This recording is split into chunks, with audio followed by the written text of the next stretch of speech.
Hello everyone, thank you for joining me today. I'm so sad that we cannot have small group in person, as I know this is a pretty engaging one and a pretty hands-on one, but I'm going to show you the materials that you need, and you can grab these materials for your child and do it with your child. And it would be even better if there's a sibling or a cousin in your home.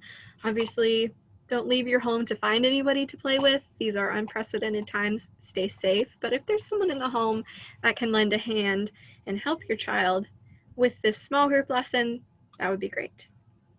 So this lesson is using funnels, and it's more of a vocabulary-based experiment and more of a science and query-based lesson.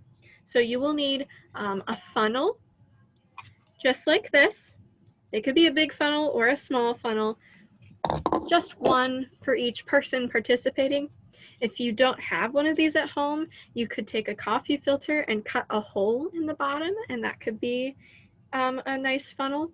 Or you could take a Ziploc bag and cut a hole into it, maybe just set it up in a cup.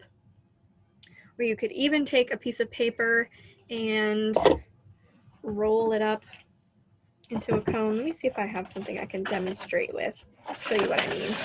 So you could take a piece of paper, roll it on one corner,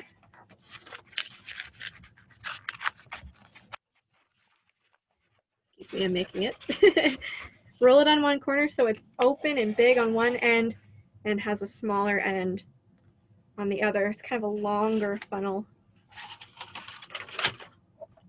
You can make it work with your family. So you'll need a funnel.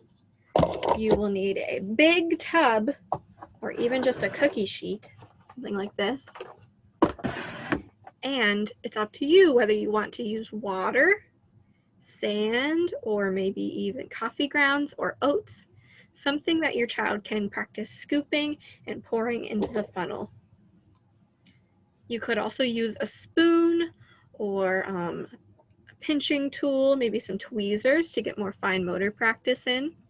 You can customize this however you need to make it work for your family. So as your child practices scooping, you want to encourage them to use some new vocabulary words.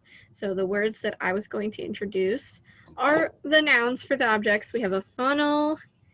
If you're using a spoon, you could introduce the word spoon. Some verbs that I was going to introduce are pour, scoop, and level. Level meaning they take their scoop, they scoop it up, and they scrape it on the top so it's level and even. You can ask your child questions as they do the activity. Keep them open-ended if you need to. If your child is still working on answering questions, you can keep it to yes or no questions. A good example of one for this activity could be, is there sand in your funnel or is there water in your scoop? They would say yes or no. This is a really open-ended activity, but it really focuses on those vocabulary words of pour, scoop, spoon, funnel. And they could also add in some questions like, where does the water go when you put it in the funnel, and see if they can tell you that it pours out the bottom. All right, that's all for today. Have fun with this activity. You can call me at any time, shoot me an email if you have questions, and I'll see you tomorrow.